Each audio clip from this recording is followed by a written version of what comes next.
The rain fell across the Mahoning Valley on Friday night, Football Friday, and here at the ticket gate at Brookfield High School Stadium, the rain was falling as people were filing in for the Camel at Brookfield game.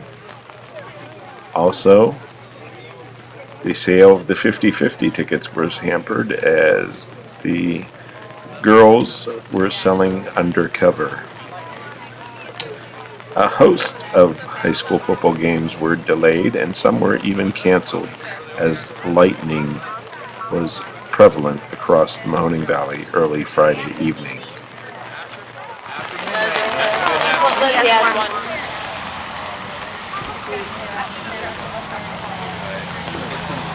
Oh, well, my blanket, hi Chris. How are ya?